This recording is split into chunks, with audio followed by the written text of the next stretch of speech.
সুধী সজ্জন মণ্ডলী এবং সনাতনী ভক্তবৃন্দ, সবাইকে আমার সশ্রদ্ধ প্রণাম, শুভেচ্ছা, স্বাগতম, অভিনন্দন জানিয়ে আজকের সংকলন শুরু করছি।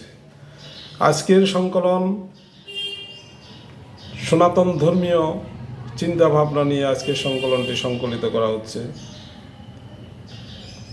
ভগবান শ্রীকৃষ্ণের হাজারো লীলার মধ্যে দোল উৎসব বা হোলি উৎসব রয়েছে। ধর্মীয় এবং আনন্দের উৎসব হিসাবে সারা পৃথিবীতে এই উৎসব পরিচালিত হয়ে থাকে। সনাতন ধর্মগ্রন্থের কাহিনী অনুযায়ী অনেক কাহিনীর মধ্যে এই দোল উৎসব বা হোলি উৎসব খুবই একটি গুরুত্বপূর্ণ স্থান রয়েছে। চলুন শুরু করি। শুরু করার পূর্বে আমি আমার পরিচয়টা একটু উপস্থাপন করি। আমি সুবোধ রয় চৌধুরী।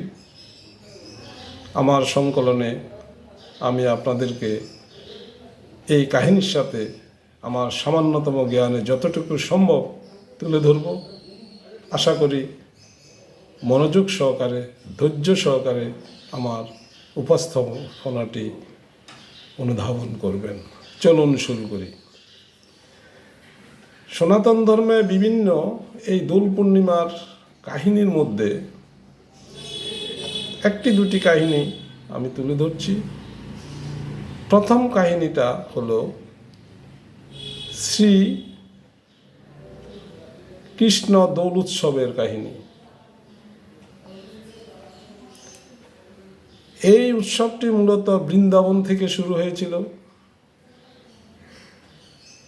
এবং বিষ্ণুর অবতার শ্রীকৃষ্ণ যখন ধরাধামে অবতীর্ণ হলেন, তখন ধরাধামে বিভিন্ন ধরনের ওষুধের আবির্ভাব ঘটে এই মত্তবাসীকে অধিষ্ঠিত করে তুললেন।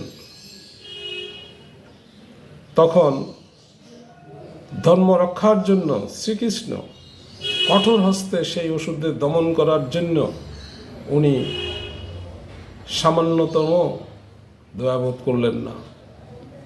তখন তিনি গীতাতে উল্লেখ করেছেন একটি শ্লোকে, যদা যদা হি ধর্মস্য গ্লানির্ভবতু ভারত অভ্যুত্থানমধর্মস্য তদাত্মনাং সৃজাম্যহং পরিত্রাণায় সাধুনাং বিনাশায় সদস্কৃতং ধর্ম সংস্থাপনার্থায় সম্ভবামি যুগে যুগে।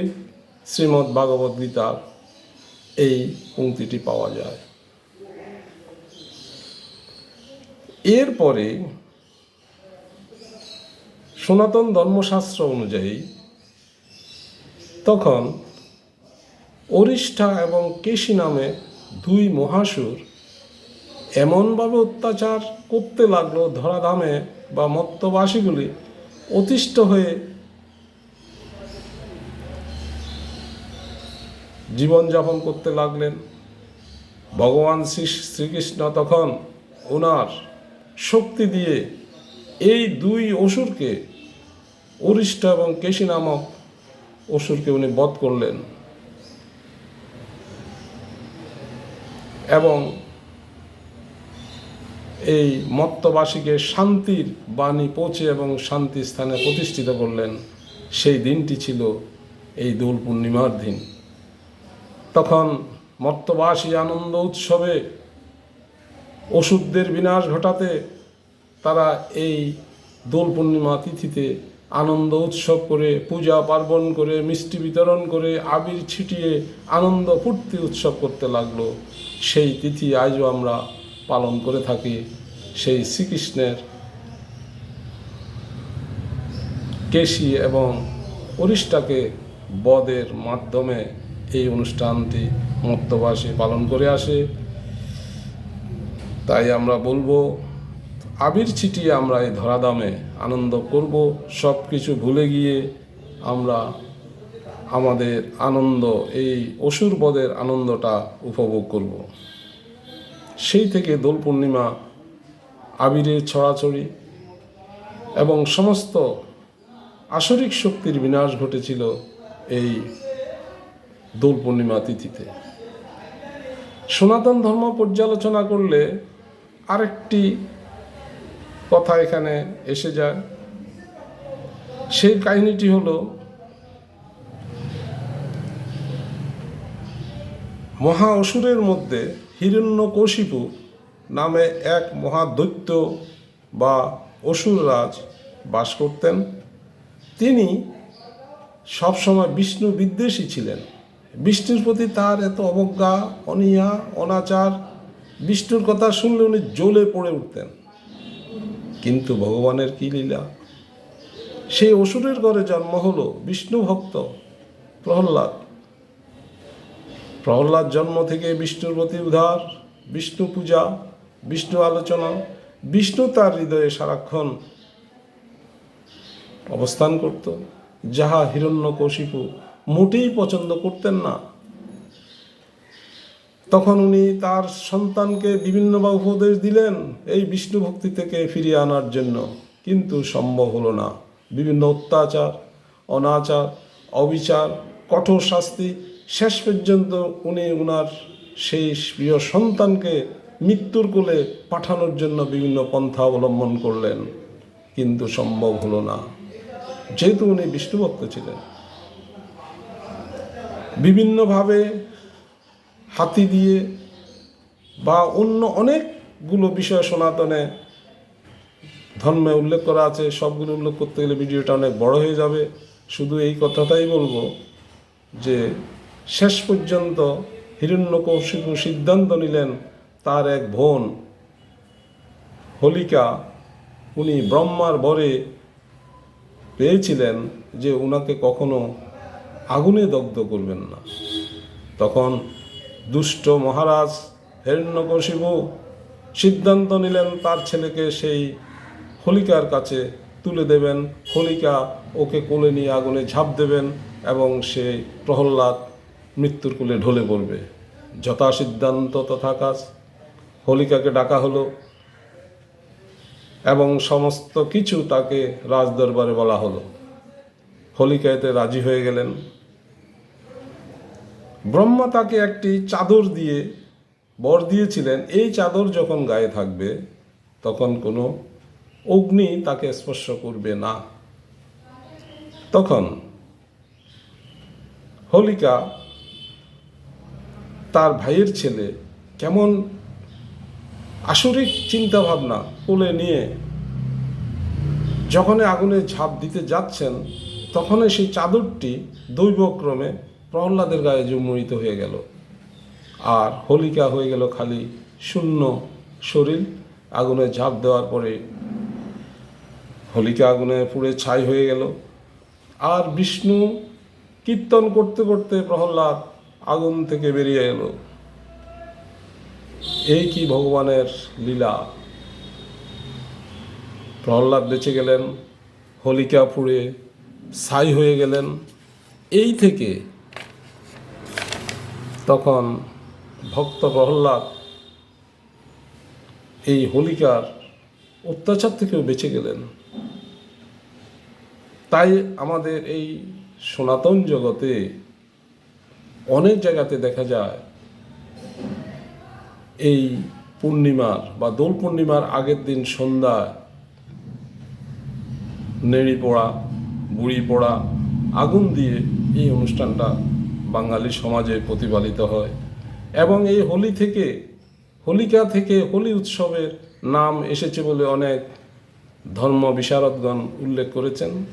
তাই আমরা বলবো এই হোলি দৈত্য ঋণী থেকে হোলি শব্দ, হোলিকা দৈত্য ঋণী থেকে হোলি শব্দটি উৎপত্তি হয়েছে। এখানেও মহারাজ প্রহ্লাদ জয়ী হয়েছেন।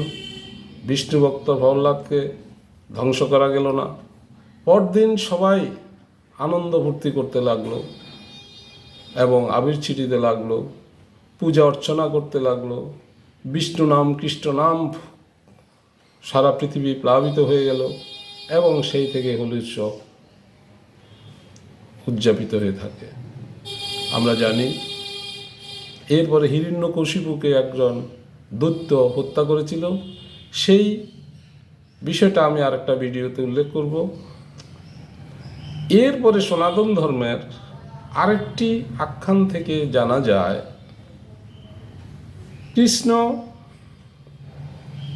কৃষ্ণবর্ণ বা শ্যামবর্ণ আমরা সবাই জানি, আর রাধা ছিল তত্ত্ব কাঞ্চনবর্ণ, যাহা সব থেকে সুন্দর উজ্জ্বল। এইটা নিয়ে কৃষ্ণর মনে প্রশ্ন জাগলো, হায় রে, আমি শ্যামবর্ণ আর রাধা কত সুন্দর, কত উজ্জ্বল, কত তপ্ত কাঞ্চন সম। তখন এই প্রশ্নটা তার মাকে গিয়ে বলল, মা, আমি শ্যামবর্ণ, রাধা কেন এত উচ্চ কাঞ্চনবর্ণ? মা হাসির ছেলে বলল, যা, রাধাকে আবির ছিটিয়ে দে, তোর মতো হয়ে যাবে।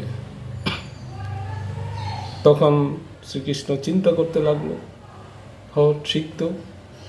তখন সে আবির নিয়ে তার বন্ধু বান্ধব সখা সবাইকে নিয়ে রাধার ধারে গিয়ে উপস্থিত হলো। রাধা তখন সখীদের নিয়ে বৃন্দাবনে ওনার লীলাতে ব্যস্ত ছিলেন। তখন সেই সখা সখী কৃষ্ণ সবাই মিলে রাধাকে আবির দিয়ে রাঙ্গায়িত করে পুরা ব্রজবাসী, পুরা বৃন্দাবনবাসী সব জায়গাতে রঙে রাঙিয়ে দিলেন। কিন্তু দৈবক্রমে সেই দিনটি ছিল দোল পূর্ণিমার দিন। তখন থেকেই এই দোল উৎসবে আবির ছিটানো হয়, আবিরের রং লাগানো হয়, আবির দিয়ে সারা পৃথিবীতে রঙিন করা হয় এবং মানুষের মনে আনন্দের ঢেউ ওঠে। তখন সবাই পরদিন কৃষ্ণ পূজা এবং আনন্দ, ধুমধাম, মিষ্টি বিতরণ, পায়েস বিতরণ, সবার মধ্যে কোলাকুলি, মিলন, এক মহাযজ্ঞ অনুষ্ঠান হলো। সেই থেকে ঈদুল পূর্ণিমা প্রতিপালিত হতো। অন্য আরেকটি মতামতে জানা যায় সনাতন ধর্মে যে এই গৌর পূর্ণিমার দিন গৌরাঙ্গ মহাপ্রভুর, শ্রী চৈতন্য মহাপ্রভুর আবির্ভূত হয়েছিলেন। এই দিনটির মাহাত্ম্য অনেক, অনুষ্ঠান পালন করা হয়। শাস্ত্রমতে দোল পূর্ণিমা অত্যন্ত অত্যন্ত গুরুত্বপূর্ণ দিন এবং এই দিন অশুভের পতন হয়েছিল এবং সুরের বা দেবতাদের জয় হয়েছিল, ধর্ম প্রতিষ্ঠা হয়েছিল, সনাতন ধর্ম রক্ষা হয়েছিল। এই অসুর শক্তির বিনাশের মধ্য দিয়ে এই দোল পূর্ণিমাকে আমরা একটা বিশেষ অনুষ্ঠানে অনুষ্ঠিত করা হয়। শ্রীকৃষ্ণের পূজা অর্চনা করা হয়, কীর্তন করা হয় এবং ধরাধামে সকল অসুর শক্তির বিনাশ হয়। তাই সকলকে বলবো, ঘরে বসে না থাকে, একটু করেও শ্রীকৃষ্ণের পদতলে সহ সবাই এই আবিরের রং লাগিয়ে মনকে রঙ্গায়িত করে তুলুন। ভিডিওটা বড় হয়ে গেল, আশা করি ধৈর্য সহকারে শুনবেন। যদি কোনো ভুল ত্রুটি থাকে বা কোনো বুঝতে অসুবিধা হয়, শেয়ার, কমেন্ট, সাবস্ক্রাইব করে সাথে থাকবেন। প্রয়োজনে আমার এই চ্যানেলে প্রশ্ন থাকলে প্রশ্ন করবেন, যথাসাধ্য চেষ্টা করব উত্তর দেওয়ার জন্য। সবাইকে আবারও শুভেচ্ছা, স্বাগতম, অভিনন্দন জানিয়ে ভালো থাকুন, সুস্থ থাকুন এই কামনা করে, নিজের এবং পরিবারের স্বাস্থ্য সুরক্ষা নিশ্চিত করুন এই কামনা করে আজকের সংকলন এখানে শেষ করছি। ওম শান্তি, ওম শান্তি, ওম শান্তি। নমস্কার সবাইকে, নমস্কার সবাইকে।